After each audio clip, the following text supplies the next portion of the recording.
What's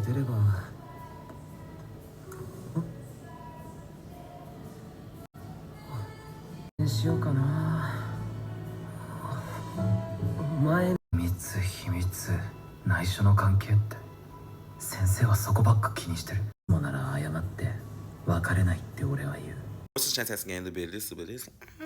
Okay, welcome back to another video where we are already a part of our Match Manga Series. Okay, where we're talking about Demon Slayer Hinokami Chronicles 2. Well, not talk about where we're playing Demon Slayer Hinokami Chronicles 2, where we're playing Marvel Rivals. Can we just talk about Marvel Rivals for a second and how it's like literally becoming a rage bait game? And I don't know if it's just me or literally at this point, like, I don't have no teammates. Maybe I need some teammates to play.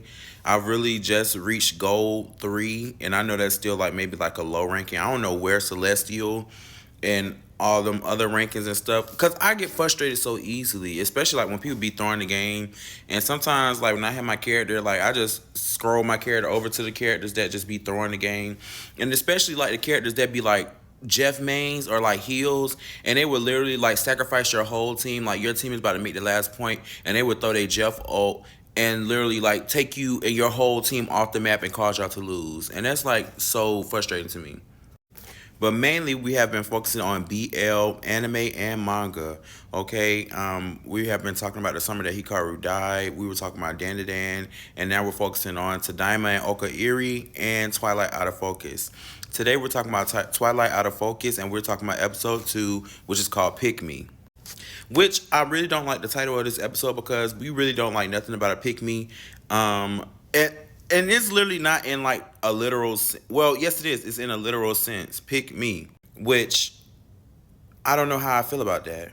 Because you have like different extents of pick me's, you get what I'm saying, that of people who want to be in relationships that will go to endless bounds just to be with a person, you get what I'm saying, and that other person might not want to be with them, but because they see the desperation, they'll choose them for temporary satisfaction. Now, I don't think this is Hisashi and Mayo situation. I think they genuinely have feelings for each other, and not only because I've already seen like maybe up to episode 7. Because I never finished this series. I did choose some. Now, the summer that Hikaru died, I never seen that, but I did see the book on Amazon Prime when I was looking for, like, books. Like, when I was telling you about Go For It Nakamura and Fangs. And that's how I stumbled across the summer that Hikaru died. And I never seen Tadaima and Okaeri, but I have watched, like, other yaois that are, like, Yuri on Ice, Given. It's another one that starts with a D that I can't think of the name of right now. Oh yeah, I watched Spirit Impact. I'm pretty sure I watched a lot more that I can't really think of the names of right now. But back to the episode 2 of Pick Me of Twilight Out of Focus. We come to where Mao and Hisashi has finally like confessed their feelings for each other. Well, more Mao than Hisashi, right? Because if you don't know, in the beginning episode, or like the whole premise of this show is like, well, just for this one specific couple, Hisashi and Mao, they're roommates, and they're promised to never like touch each other sexually. They have like a bromance basically.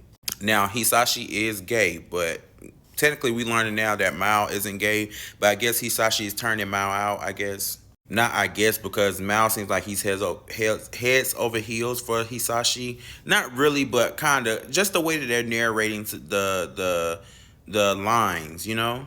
So Hisashi seems like he was already plotting on Mao like since the beginning, because he's like, he was already, to me, he was just already harboring them feelings. But Hisashi, I can relate to Hisashi so much because of, I guess, the grooming.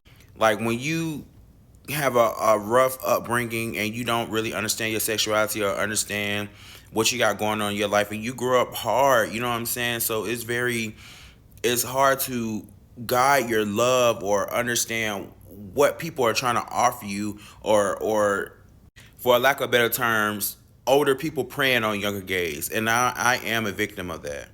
It's conversations that I have with people about experiences that I had when I was younger, from instances that I had with different men, and you can just see the reaction on people's faces when I tell them about comments that men would make to me when I was younger, and even to this day. That I'm too naive to understand, or I didn't understand the verbiage that they were saying to me, or maybe I'm just a little slow. I don't know, but now as other people, when I hear it come out of other people's mouths or they repeat it back to me, it's like, Yeah, you were talking real crazy to me at a young age. So yeah, Hisashi basically had a misunderstanding when his parents got remarried at a young age. The step sibling or whatever came onto Hisashi, and the parents caught them. Hisashi got put out. Basically, they called child services, and I guess his parents just didn't care about keeping Hisashi after that situation.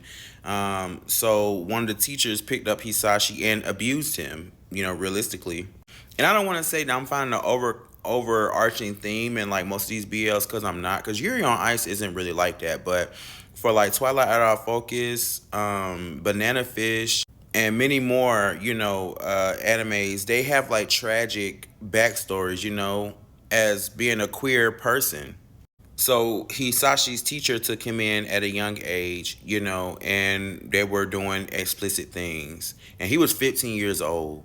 So this take now currently Hisashi is 16 years old. So apparently they've been dating and fornicating at least I guess for a year and a half. No, well, 2 years, because I believe he said the relationship started when he was 14. Which is crazy to me because like how do you sleep with somebody that's underage? Like it ain't nothing about something that's underage that's attractive. I don't know.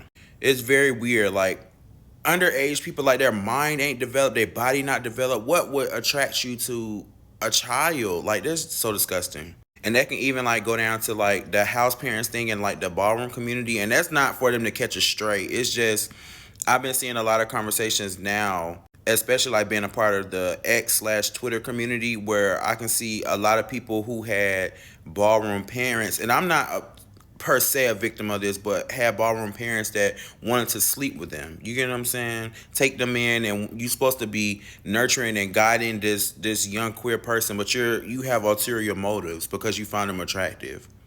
So, like I was saying, going forward, Mao confesses his feelings to Hisashi after Hisashi finally says like we broke up. Now, Mao doesn't have any information or knowledge about who Hisashi was in relationship with. All Mao knows is that Hisashi is gay and he's keeping his secret and that he is harboring feelings for him. So Mao like, girl, I'm trying to sit on that, sit on that.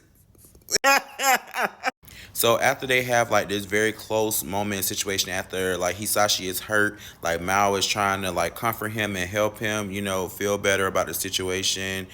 The next day comes, right? After they get nervous, Mao can't handle his feelings, so he rush out the room or whatever, and I guess that scene ends. I guess we move on to the next day. They don't talk about it. They don't talk about their feelings, nothing. It was just some weird type shit like I'm trying to comfort you and we moved we did too much, okay? We supposed to keep it platonic, and this is becoming something more than platonic. So they move on into the new film. They're filming this film, right? And they're working on the script. And Hisashi's supposed to just walk outside this door. This was pissing me out too. Like all you have to do is go outside this door with this letter and say, "Mr. President, Mr. President," and you keep fucking up. But I understand like when you have so much stuff on your mind, like you can't do the smallest, simplest task because you constantly are being distracted about the thoughts that keep ruminating. So that's what Hisashi was going through. Like he needed to sit down and have a conversation with Mal about his feelings and what just happened last night and why are we sitting here acting like this didn't happen.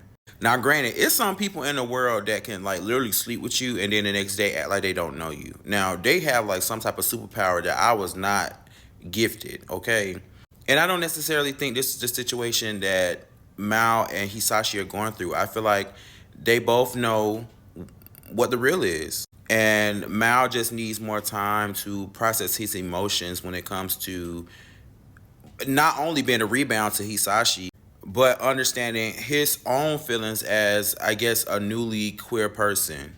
So after all that, I'm pretty sure y'all know that Hisashi did pick Mao. I still don't like the title of the episode because sometimes we don't like pick me's, okay? Like you want to tell pick me stand up. Now look, Shamtastic Game, we're coming to the end of the video, so I'm about to speed this up. I really want to watch so many more videos, you get what I'm saying? Because I feel like it's a little boring, like one episode weekly, you get what I'm saying? The series is already finished. So I definitely want to make some more videos, so more videos coming soon.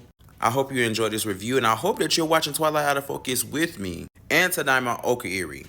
I upload videos every Thursday and Saturday. Shamtastic Game, if nobody told you all year, all month, all week, all day, I love you, and I will see you in the next video for episode 3.